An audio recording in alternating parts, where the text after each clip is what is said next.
सभी को नमस्कार। मैं Hemlata Verma HC² Hemlata coaching classes में आप सभी का स्वागत करती हूँ। लास्ट क्लास में हम स्पेरिकल मिरर्स को डिस्कस कर रहे थे, जहाँ हमने देखा था जो गोलीय दर्पण हैं वह 2 टाइप्स के होते हैं, concave mirror and convex mirror, यानी कि अवतल दर्पण और उत्तल दर्पण। और मैंने आपको बताया भी था कि हमारे घर में ऐसा कौन सा यूटेंसिल है जो इन दोनों का ही एग्जाम्पल है। लाइक दिस स्पून, ये दोनों का ही एग्जाम्पल है। अगर मैं इसके आउटर पोर्शन को पेंट कर देती हूँ, ठीक, अगर मैं इसके आउटर सरफेस को पेंट कर देती हूँ तो क्या होगा, जो अंदर वाला जो इसका इनर पार्ट है वह रिफ्लेक्टर का काम करेगा। किसका? परावर्तक तल का, यानी कि इंग्लिश में हम लिखेंगे इसे, अंदर से ये रिफ्लेक्टिंग सरफेस का काम करेगा और बाहर से ये पेंट हो रहा होगा। पहले मैंने आपको बताया था कि ये सिल्वर से पेंट किया जाता है। ये जो पोर्शन है, जो दूसरा पोर्शन को हम पेंट करते हैं, वह सिल्वर से पेंट किया जाता है मिरर के अंदर। तो वह इसके अलावा और किससे पेंट किया जाता है? तो हम उसे या तो सिल्वर से पेंट कर रहे हैं या हम आयरन ऑक्साइड, किससे पेंट कर रहे हैं? हम उसे आयरन ऑक्साइड, यानी कि या तो हम उस पर चांदी की परत चढ़ा रहे हैं या फिर हम आयरन ऑक्साइड की लाल रंग की परत चढ़ा रहे हैं। कैसे दिखता है आयरन ऑक्साइड? रेड कलर का दिखाई देता है, उसकी परत हम चढ़ा रहे हैं। अब देखना क्या है, लास्ट क्लास में मैंने बोला था कि आप अपने घर पर स्पून लेंगे, यानी कि एक चम्मच लेंगे और उसमें देखेंगे कि अगर आपका ये जो सरफेस है वो कॉनकेव मिरर के अकॉर्डिंग बनता है या फिर कॉन्वेक्स के अकॉर्डिंग बनता है, तो आपको आपकी जो इमेज है वह उसमें कैसी दिखाई दे रही है। यदि मैं इसका आउटर पोर्शन जो है उसे पेंट कर रही हूँ और अंदर वाले से अपनी शक्ल देख रही हूँ, तो अगर मैं इसे अंदर वाले से अपनी शक्ल देख रही हूँ तो मुझे दिखाई दे रहा है कि मैं उल्टी दिखाई दे रही हूँ। कैसी दिखाई दे रही हूँ? मैं उल्टी दिखाई दे रही हूँ। मेरा जो सिर है वो मुझे नीचे दिखाई दे रहा है। तो ये जो पिक्चर है उसे हम क्या कहेंगे? इनवर्टेड, यानी कि मैं ऐसी थी और मैं ऐसी डाउनवर्ड दिखा रही हूँ। मैं इन्वर्टेड यानी कि उल्टी, पिक्चर जो है वह उल्टी बन रही है। और बात अगर हम इसके साइज़ की करें कि ये छोटी बन रही है, बड़ी बन रही है, तो अगर मैं इसे अपने पास में लाती हूँ, अगर स्पून को मैं अपने फेस के पास में लाती जाती हूँ और देखती हूँ, तो इसका जो साइज़ है, अगर पास में है वो, तो वह कैसी दिखाई दे रही है? बड़ी, यानी कि बिग। इसका साइज़ मुझे बिग दिखाई दे रहा है। और जैसे ही मैं इसे दूर दूर और दूर लेकर के जा रही हूँ तो इसका साइज़ छोटा होता जा रहा है। सपोज़ कीजिए पहले इतनी पास से देख रही थी, अब मैं और दूर दूर दूर होते हुए इतनी दूर पहुँच गई हूँ, तो ये मुझे छोटी दिखाई दे रही है। यानी कि जैसे जैसे हम इसे अपने पास लाएंगे, इसकी जो इमेज है वो बड़ी होती जाएगी और जैसे जैसे हम इसे दूर लेते जाएंगे, इसकी जो इमेज बन रही है वो छोटी होती जाएगी। ठीक, अब हम एक काम करते हैं। अब जो हमारा रिफ्लेक्टिंग सरफेस है वो हम इस अंदर बाहर वाले पोर्शन को मान लेते हैं और जो अंदर का पोर्शन है उसे पेंट कर देते हैं। यानी कि इस बार मैं अपनी शक्ल यहाँ से देखूंगी, इस वाले में से, कि मैं कैसी दिखाई देती हूँ। देखिए, मैं अपने आप को अच्छे से देख रही हूँ और मुझे दिखाई दे रहा है कि मैं काफ़ी छोटी हूँ। मुझे ये मेरे पीछे का जो भी पोर्शन है बैक में काफ़ी कवर कर रही है और मैं इसे चाहे पास करूँ, दूर करूँ, मैं छोटी ही दिखाई दे रही हूँ। तो इसमें जो इमेज है वो कैसी बनेगी?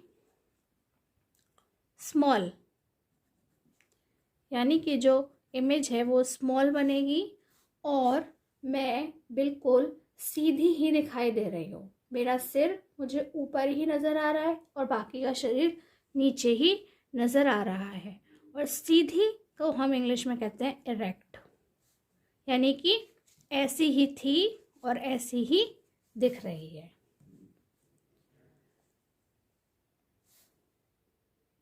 अब आप सभी भी अपने घर पर स्पून लेंगे और खुद प्रैक्टिकली अपनी आंखों से देखेंगे कि अगर आपका जो सरफेस है वो कॉनकेव है तो उसकी इमेज का साइज़ और इमेज कैसी है कि वह इरेक्ट है या इन्वर्टेड है, सीधी है या उल्टी है, बिग है या स्मॉल, यानी कि छोटी है या बड़ी है।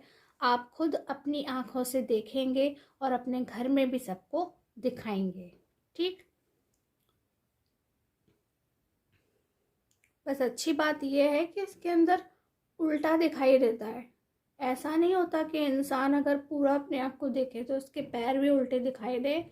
फिर लोग कहते कि अगर हम अपने आप को कॉनकेव सरफेस के अंदर देखते हैं तो हम भूत बन जाते हैं, क्योंकि जिन लोगों के मुताबिक भूत होते हैं उनके अनुसार भूतनी के पैर उल्टे होते हैं।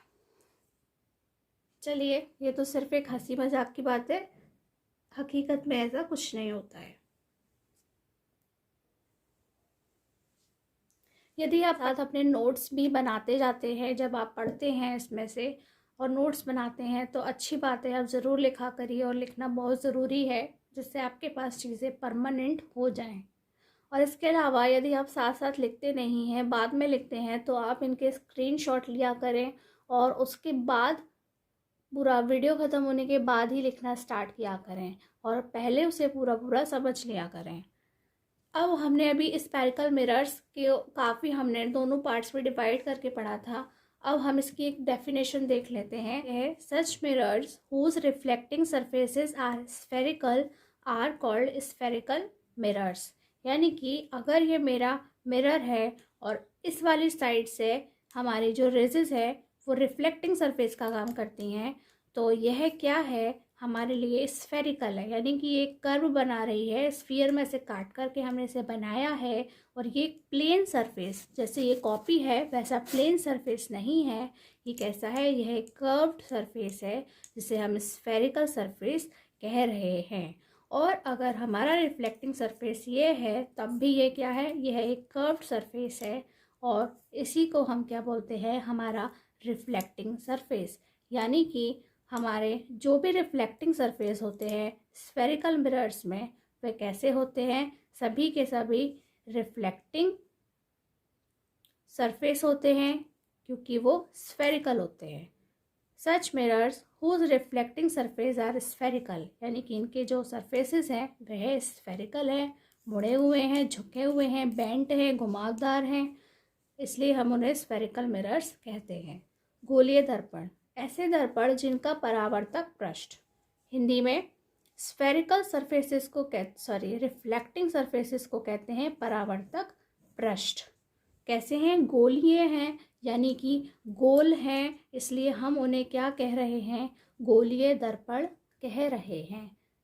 ठीक,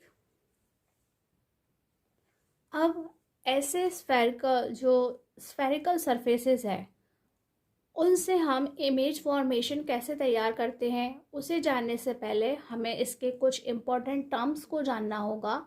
उसके बाद ही हम इमेज फॉर्मेशन कर सकते हैं, यानी कि कुछ महत्वपूर्ण परिभाषाएं हैं जिसे हमें अभी स्फेरिकल मिरर्स के बारे में या स्फेरिकल सरफेसेस के बारे में पहले सीखना है। उसके बाद ही हम वहाँ पर उनका प्रतिबिंब बना करके दिखा सकते हैं। ये देखिए, मैंने यहाँ पर दो स्फीयर्स को क्रिएट करने की कोशिश की है जिनमें से काट करके हम दो मिरर तैयार कर रहे हैं। यानी कि अगर मैं इस वाले स्फीयर से इसका जो आउटर पोर्शन है अगर मैं उसे पेंट कर देती हूँ तो यह कॉनकेव मिरर का काम करेगा। ठीक, और अगर मैं इसका इनर पोर्शन पेंट कर देती हूँ तो यह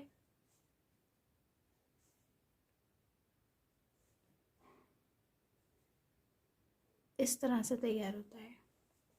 ठीक, ये कॉन्वेक्स मिरर का काम करेगा।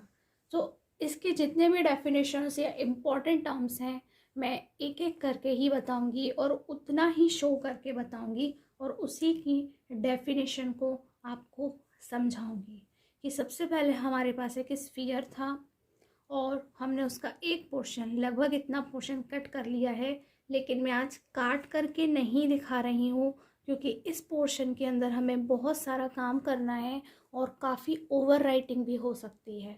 इसलिए मैं सिर्फ इसे पेंट करके इंडिकेट कर रही हूँ कि हम कितने पोर्शन को अपना रिफ्लेक्टिंग सरफेस बना रहे हैं। ठीक, तो सबसे पहले आपने देखा कि इतना पोर्शन है, यानी कि जो भी काम होना है रिफ्लेक्शन का वो इन्हीं सरफेसेस के थ्रू होना है जितने पोर्शन को हमने पेंट किया है उसके दूसरे साइड में। जैसा कि आप जानते होंगे हमारे घर में घुसने के लिए एक एंटर करने के लिए एक दरवाज़ा होता है जहाँ से सब लोग आते और जाते हैं।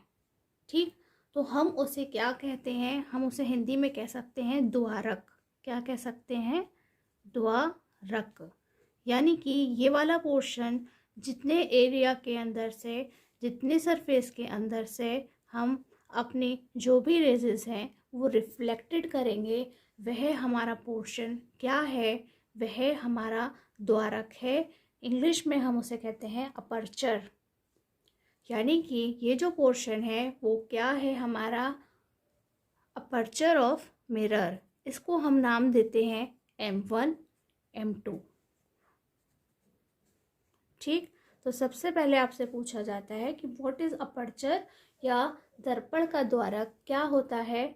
तो वह पोर्शन जहाँ से जो रेजेस है, ठीक, जो रेजेस हैं इंसिडेंट रेजेस वो एंटर करती हैं, ठीक, और रिफ्लेक्टिंग का जहाँ से काम करती हैं, यानी कि यहाँ पे एंटर कर रही हैं या फिर इसके अंदर यहाँ से एंटर कर रही हैं, वह सब क्या है? वो पोर्शन वो है अपर्चर ऑफ मिरर या दर्पण का द्वारक। फिर उसके बाद हम देखते हैं ये जो है, ठीक, ये जो है जैसे कि मैं ये एक दिया ले रही हूँ, ठीक, मैंने इस दिए को यहाँ रख लिया है और मैं देख रही हूँ कि अगर मैं इसे एक स्फीयर में से काट देती हूँ, अगर मैं इसे एक स्फीयर में से काट देती हूँ तो ये कुछ मुझे इस तरह का ही दिखाई देगा कटने के बाद। ठीक, तो ये मुझे कटने के बाद उस स्फीयर में से, यानी कि एक बड़ा सा गोला है उसके साइड में से मैंने इसे काटा है और ये मुझे कुछ इस तरीके का दिखाई देगा। और अगर मैं इसे इस तरह से रखती हूँ तो ये बिल्कुल इस समय इसी की तरह बिहेव करेगा। राइट, तो आप देख रहे हैं कि कटने के बाद ये जो है ये वाला पोर्शन वो असल में ये जो इतना सा पोर्शन जिस पर हम काम कर रहे हैं वह हमें कुछ इस तरीके का दिखाई देगा। और अगर मैं इसके बिल्कुल मिड पॉइंट पर, यानी कि अगर मैं इसके आधे हिस्से में एक पॉइंट मानती हूँ P, तो अगर हम यहाँ पर इसकी कल्पना करते हैं तो आपको दिखाई देगा कि ये एक डायामीटर की तरह काम करता है, यानी कि एक वृत्त के व्यास के जैसा हमें दिखाई दे रहा है। यानी कि ये एक सर्कल है और हमें ये उसके व्यास के जैसा दिखाई दे रहा है। और अगर मैं इसके बीच में एक निशान लगा देती हूँ, ठीक, अगर मैं उसके बीच में एक निशान लगा देती हूँ तो जो व्यास है वह 2 टुकड़ों में विभाजित हो जाता है। ठीक, इसको भी हम P लिखते हैं और इसी को P को हम क्या कहते हैं? पोल कहते हैं। यानी कि हिंदी में अगर हम इसे कहें तो दर्पण का ध्रुव इसे कहा जाता है और इंग्लिश में इसे P फॉर पोल कहा जाता है। अभी मैंने आपको डायग्राम्स में 2 डेफिनेशंस को दिखाया है। अब हम पहले उन्हें रिटन फॉर्म में देख लेते हैं, फिर उसके बाद आगे और पॉइंट्स को क्लियर करते हुए चलेंगे। सब important terms about spherical mirrors. गोलीय दर्पण से संबंधित कुछ महत्वपूर्ण परिभाषाएं या सूचना। सबसे पहले है अपर्चर ऑफ मिरर, दर्पण का द्वारक। The diameter of reflecting surface, ठीक, the diameter of reflecting surface of a spherical mirror is called aperture of mirror. यानी कि जो भी सरफेस हमारे पास में है वह क्या है, कटने के बाद एक डायामीटर की फॉर्म में होता है। यानी कि किसका डायामीटर, वह एक सर्कल के डायामीटर के जैसा आपको दिखाई देता है। और वह किसका काम करता है, वह एक द्वारक का काम करता है। यानी कि here M1 M2 is aperture of mirror. दर्पण के परावर्तक तल यानी कि रिफ्लेक्टिंग सरफेस ए के व्यास को दर्पण का द्वारक कहते हैं। यहाँ M1 M2 दर्पण का द्वारक है। यानी कि इस तरह से, ठीक, ये है, ये हमने काट लिया। और उसके बाद में ये जो ऐसे खड़ा खड़ा हमें दिखाई दे रहा है, ये क्या है, ये व्यास है। और इसी को हम क्या कह रहे हैं, दर्पण का परावर्तक तल के व्यास को दर्पण का द्वारक कह रहे हैं। यानी कि इस पोर्शन से इस पोर्शन तक जितनी भी रेजेस जाएंगी वह रिफ्लेक्ट होंगी, और इसीलिए हम उसे व्यास कह रहे हैं, जिसे हम कह रहे हैं यहाँ M1 M2 दर्पण का द्वारक है।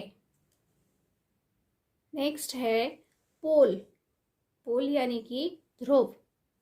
The centre of the reflecting surface, यानी कि ये हमारा रिफ्लेक्टिंग सरफेस है। ये पूरा, ये सब हमारा रिफ्लेक्टिंग सरफेस है। और इस surface of a spherical mirrors is a point called the pole. यानी कि यहाँ पर सेंटर में एक पॉइंट है जिसे हम पोल कहते हैं। ये देखिए, ये इसका सेंटर है और इसे हम पोल कहते हैं। आपको पता है रिफ्लेक्टिंग सरफेस कैसा है, स्फेरिकल है, और उसका जो सेंटर पॉइंट है वह क्या है, पोल कहलाता है। हिंदी में हम देखते हैं गोलीय दर्पण के परावर्तक तल।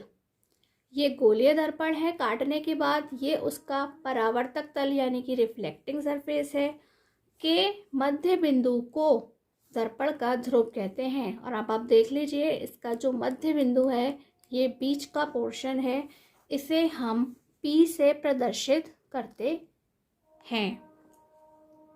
चलिए एक बार फिर से हम अपने इस चित्र यानी कि डायग्राम के ऊपर आगे बढ़ते हैं और देखते हैं कि अब नेक्स्ट क्या है। अब ये जिस स्फीयर में से बने हैं उसका अपना भी कोई सेंटर होगा। जैसे कि द्वारक का जो सेंटर था वह P यानी कि पोल था, जो अपर्चर का सेंटर था वो P था। इसी तरह से इस स्फीयर का भी अपना एक पॉइंट होगा। कुछ इस तरह से मान लेते हैं, ये जो है ये इस स्फीयर का सेंटर है, एक उसका रेडियस होगा, ठीक, उसी को हम क्या कहेंगे, ये है हमारा C। इस सेंटर C को हम कहते हैं सेंटर ऑफ कर्वेचर, यानी कि वक्रता त्रिज्या। क्या कहा जाता है, जिस स्फीयर में से इसे काट करके बनाया गया है उस स्फीयर का जो भी सेंटर पॉइंट होगा उसे हम कहते हैं सेंटर ऑफ कर्वेचर, यानी कि वक्रता केंद्र कहते हैं। अब यदि हम इसको इस पोल से मिलाते हैं तो ये क्या बनाता है, ये एक स्ट्रेट लाइन बनाता है। ये एक स्ट्रेट लाइन हमने ड्रॉ कर ली, ये एक स्ट्रेट लाइन बनाता है। और इन दोनों के बीच की जो डिस्टेंस है उसे हम R कहते हैं। क्या कहते हैं हम, R कहते हैं। यानी कि रेडियस ऑफ कर्वेचर या फिर वक्रता त्रिज्या कहते हैं। ठीक, इसी को मैं आपको दिखाने की कोशिश करती हूँ कि यदि अगर ये P है, ये वाला जो साइड है ये P है, तो जब हम इसे ऐसे करके सीधा सीधा आगे बढ़ाएंगे और ये जिस स्फीयर यानी कि जिस गोले या गेंद या लड्डू का हिस्सा है उसके मिडिल पार्ट से यानी कि उसके सेंटर का जो पार्ट है बिल्कुल बीचों बीच का, उससे जैसे ही हम इसे मिला देते हैं तो ये एक जो लाइन है वो एक एक्सिस की तरह यानी कि एक अक्ष की तरह हमें दिखाई देती है और उसी पॉइंट को हम सेंटर ऑफ कर्वेचर या वक्रता केंद्र कहते हैं।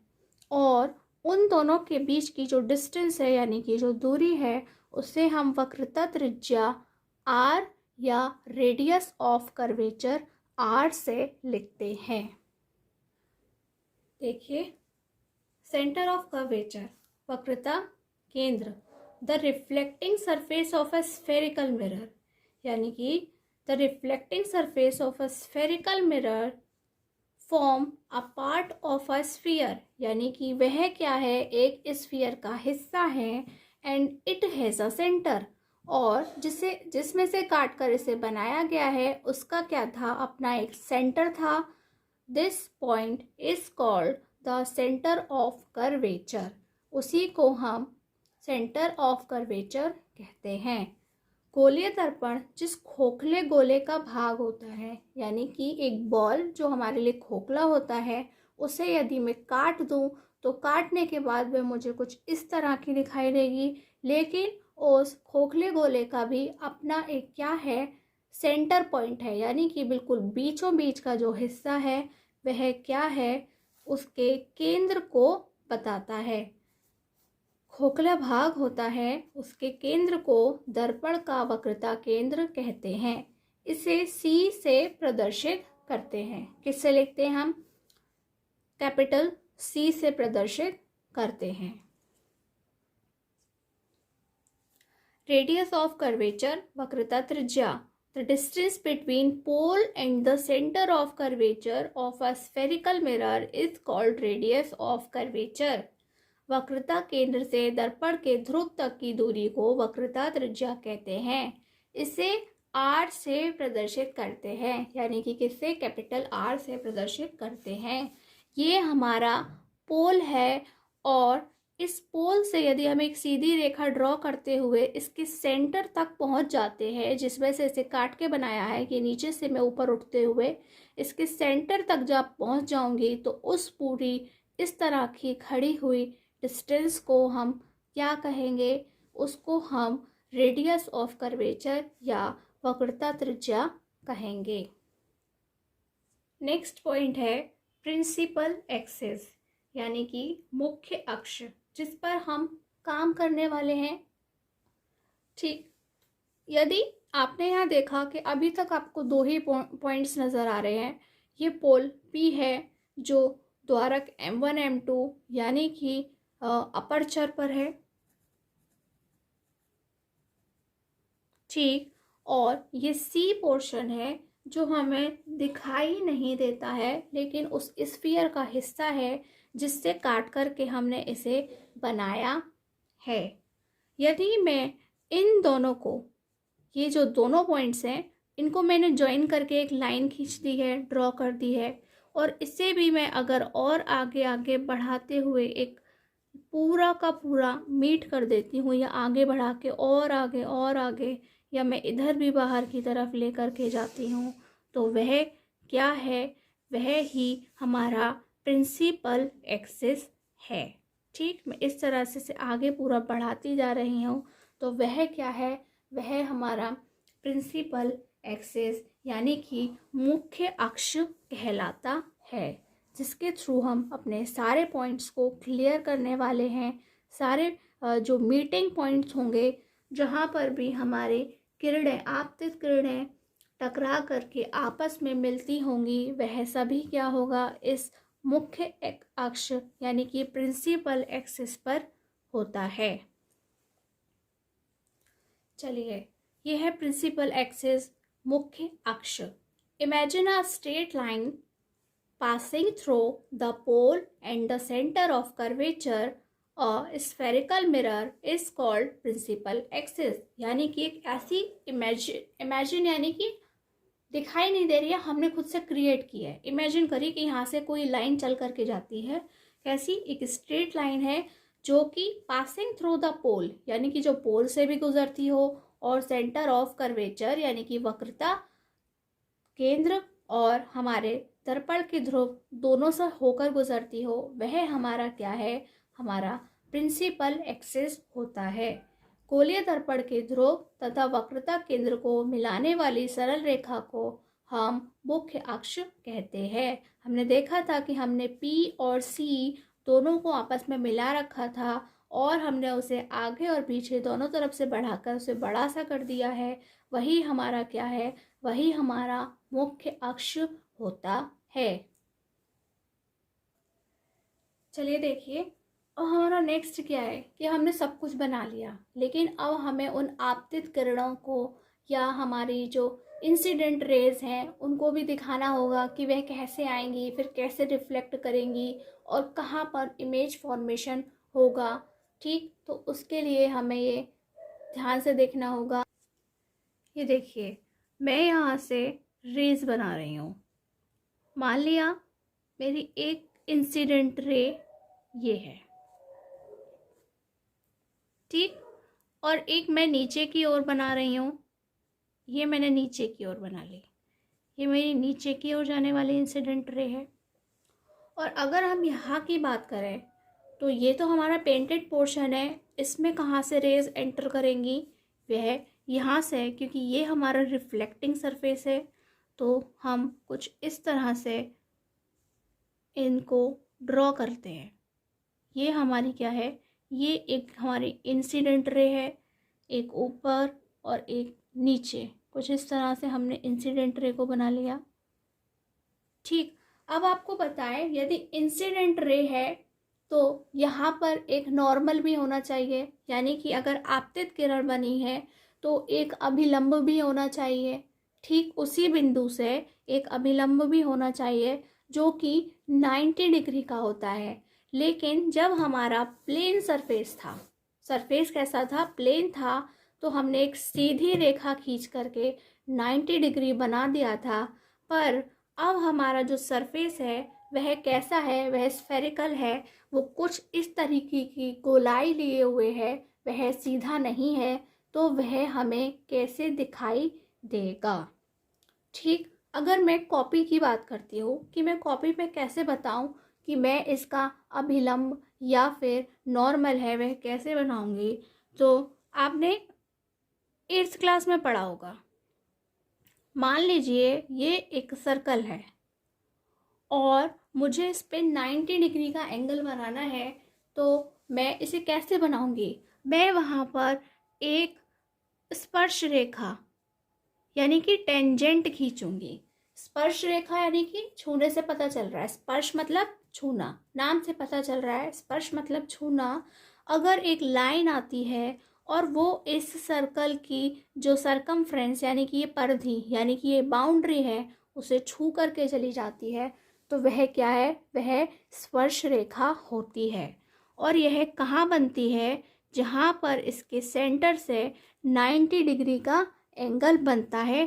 ठीक सिर्फ और सिर्फ उसी एक पॉइंट पर ये टच करती है और बाकी किसी भी जगह टच नहीं करती है। ठीक उसी तरह से हम देखेंगे कि ये जो हमारा पॉइंट है वो तो ये फिक्स्ड हो गया, क्योंकि हमारा इंसिडेंस जो पॉइंट ऑफ इंसिडेंस है यानी कि हमारा जो आपतन बिंदु है, जो पहले एक ऐसे सीधा सा सरफेस था इस तरह से और उस पे यहाँ बनता था, उसी तरह से अब हमारा ये यहाँ बनने वाला है। हमारी जो रे थी वो पहले आती थी इसी बिंदु पर और उसी बिंदु से हमने एक नॉर्मल या आपतन अभिलंब को खींचा था, नॉर्मल को। अब ठीक हमें उसे इसी पॉइंट से खींचना है, लेकिन यह कहाँ जा रहा है खींच करके, ये इस का जो सेंटर पॉइंट है वहाँ तक चलकर जाता है। और हमारे यहाँ जो सेंटर पॉइंट है वह कौन सा है, यह वाला है। इसको मैं दूसरे कलर के पेन से हाईलाइट करती हूँ क्योंकि अभी यहाँ पे काफ़ी रेजेस आ जाएंगी और फिर ठीक से दिखाई नहीं देता है। तो मैं अपने इस नॉर्मल को रेड कलर के पेन से शो कर रही हूँ। ठीक, ये मैंने रेड कलर के पेन से शो कर दिया, ये हमारा नॉर्मल है। और इन दोनों के बीच में जो एंगल है वह कौन सा है, एंगल आई। जैसे कि हम यहाँ बनाते थे एंगल आई, और ठीक अगर मैं नीचे वाली से बनाऊंगी तो यहाँ भी कुछ इस तरीके से ये इस तरह से एक दूसरे को ज्वाइन करेंगे और ये बनाएगा एंगल। ये हमें कुछ इस तरीके से शो करके हमारा नॉर्मल दिखाना है, तो हम इसे कुछ इस तरह से बाहर की तरफ ले जाते हैं।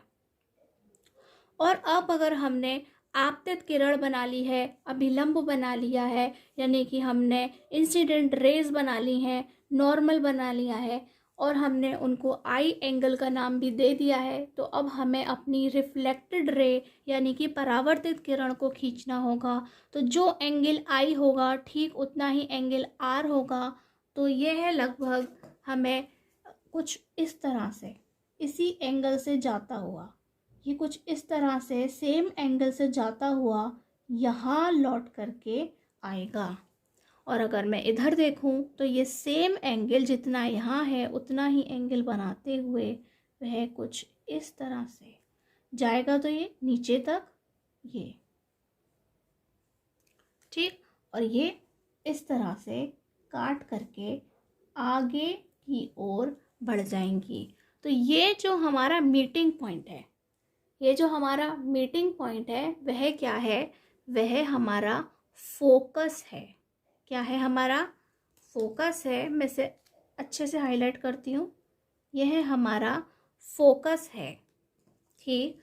और अगर मैं इधर की बात करती हूँ, यानी कि हमारे कॉन्वेक्स सरफेस को लेकर के बात करते हैं, तो वह किस तरह से होगा, वह तो बाहर की ओर जाएंगी, ठीक। अंदर तो पेंट है लेकिन कहाँ जाएंगी, ये बाहर की ओर। तो ये जो हमारा इंसिडेंस, ये जो आई एंगल था, ठीक, उसी के अकॉर्डिंग ये कहाँ जाएंगी, बाहर जाएंगी। इनका जो भी एंगल बन रहा होगा, तो अगर ये हमारा एंगल आई है बाहर की तरफ, तो ये कुछ इस तरह से एंगल आर बनाती हुई ये बाहर की ओर, और ये भी एंगल आई है तो एंगल आर बनाती हुई बाहर की ओर कुछ इस तरह से निकल जाएंगी। ये क्या होंगी, हमारे रिफ्लेक्टेड रेज होंगी, जिनकी वजह से हमें इमेज फॉर्मेशन यानी कि इमेज दिखाई देती है कि उसका जो चित्र है वह कैसा है, वह वास्तविक है या आभासी है, या छोटा है या बड़ा है, वह उसके बाद ही हमें दिखाई देता है। अब इसमें हमारा जो फोकस है वह कहाँ चला गया, जब इन पॉइंट्स को हम यहाँ पीछे की तरफ लेकर जाते हैं, इन्हीं रेसेस को अगर मैं कुछ पीछे की तरफ लेकर के जाती हूँ एंगल बनाते हुए, तो वह कुछ इस तरह से जाती है। बहुत क्लियरली तो नहीं बनी है, स्केल नहीं है, लेकिन वह कुछ इस तरह से इस पॉइंट पे मीट करती हैं, जिसे हम यहाँ पे फोकस का नाम देते हैं, ठीक। यह क्या है, हमारा फोकस कहलाता है। चलिए, फोकस और प्रिंसिपल फोकस, फोकस तथा मुख्य फोकस, ये दोनों एक ही चीज़ है, इनके दो दो नाम हैं। The point of principal axis, यानी कि उस एक सीधी रेखा पर, एक इमेजिन की हुई सीधी रेखा पर, वेयर रिफ्लेक्टेड रेज मीट, यानी कि जितनी भी रिफ्लेक्टेड रेज होंगी वो जाकर के मिलेंगी, this point is called focus और प्रिंसिपल फोकस। किसी गोलीय दर्पण के मुख्य अक्ष, यानी कि ये गोलीय दर्पण है, उसके मुख्य अक्ष के समानांतर आने वाली किरण। देखिए यहाँ पे मैं ये बताना भूल गई, जो रिफ्लेक्टेड रेज है वो किस टाइप की है, कि वह पैरेलल है, ठीक है। जो भी हमारा प्रिंसिपल एक्सिस है उसके पैरेलल है, बिल्कुल सीधी सीधी चल कर आ रही हैं। अक्ष के समानांतर आने वाली आपतित किरणें परावर्तन के पश्चात मुख्य अक्ष के जिस बिंदु पर आकर मिलती हैं, उस बिंदु को दर्पण का फोकस कहते हैं। आपने अभी अभी देखा था, वह सारी जो रिफ्लेक्टेड रेज थी वह कहाँ हमें एफ जो बिंदु है, यानी कि पॉइंट एफ पर आकर के मिली हैं, उसी को हम अपना क्या कह रहे हैं, दर्पण का फोकस कह रहे हैं, ठीक है। यानी कि हम उसे प्रिंसिपल फोकस कह रहे हैं, इसे हम एफ से प्रदर्शित करते हैं।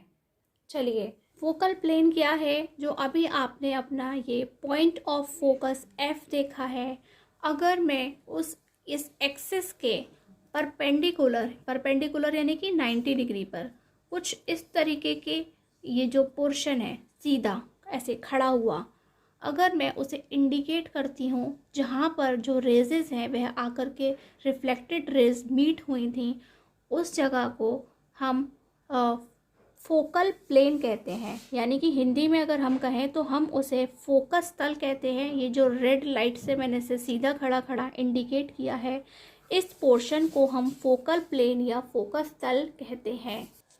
एंड नेक्स्ट और जो लास्ट चीज़ है इस डायग्राम में क्लियर करने के लिए, वह है हमारे पोल P से जो फोकस F तक की डिस्टेंस है उसे हम स्मॉल f से लिखते हैं। किससे लिखते हैं? हम स्मॉल f से लिखते हैं।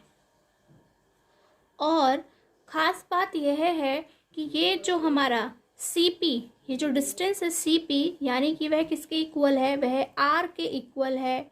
और ये जो है F की वैल्यू उसकी जस्ट आधी है, हाफ है। यानी कि ये जो फोकस है F पॉइंट जो है वह इसे जस्ट आधे पे कट करता है, हाफ पे कट करता है। तो वहाँ से एक रिलेशन निकलता है जिस रिलेशन को हम कहते हैं F is equal to R/2।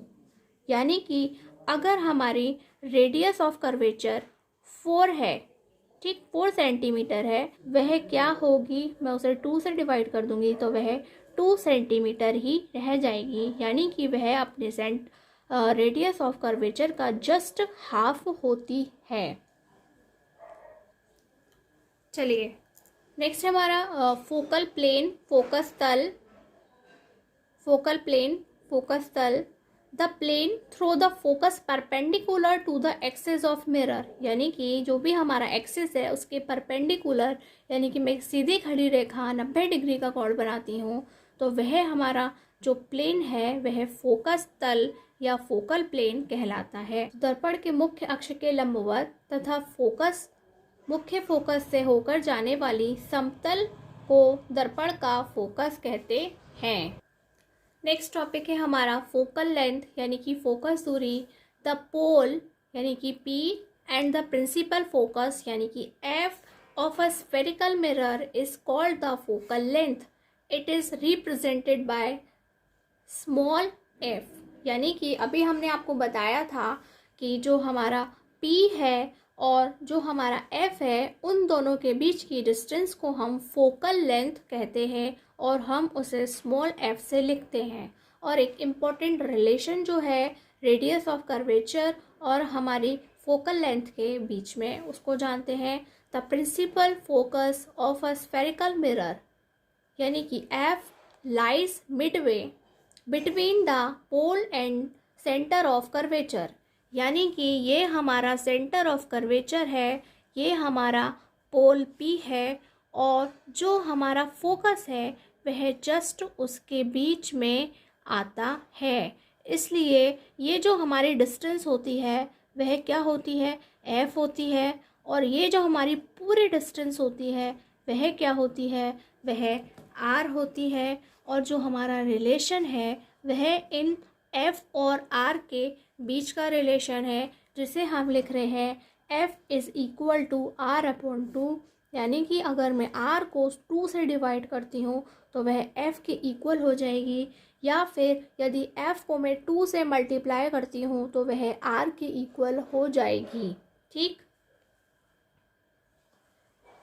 गोलीय दर्पण के ध्रुव यानी कि P तथा मुख्य फोकस के बीच की दूरी यानी कि F और उन दोनों के बीच की दूरी स्मॉल f, उसे हम फोकस दूरी कहते हैं। इसे F से प्रदर्शित करते हैं। गोलीय दर्पण का फोकस F, उसके ध्रुव P तथा वक्रता केंद्र C के बीच में यानी कि मिडिल में होता है। इसलिए गोलीय दर्पण के फोकस की दूरी यानी कि गोलीय दर्पण के फोकस की दूरी F, उसकी वक्रता त्रिज्या यानी कि R से आधी होती है। It is F is equal to R/2। तो आज की क्लास में सिर्फ इतना ही। अब हम बात करते हैं, हमने अपनी सेकेंड लास्ट वीडियो में एक क्वेश्चन पूछा था अबाउट इलेक्ट्रिक बल्ब की। इलेक्ट्रिक बल्ब किसने बनाया था, कब बनाया था, और हमने उनमें से 2 बच्चों के नाम अनाउंस भी किए थे, और इसके बाद भी हमें 2 बच्चों ने रिप्लाई किया था। वह है निशा एंड अनु।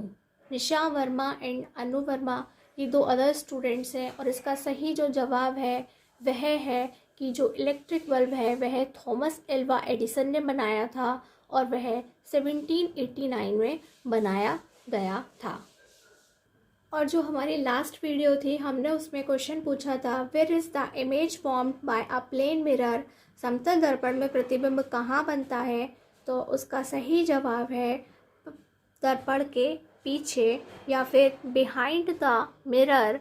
और इस क्वेश्चन का जो सही जवाब दिया है वह 4 स्टूडेंट्स ने दिया है। गति शर्मा है, निशा वर्मा है, ललित कुमार हैं और यशी हैं। इन चारों ने इस क्वेश्चन का बिल्कुल सही जवाब दिया है कि यह जो प्रतिबिंब है या इमेज है वह कहाँ बनती है?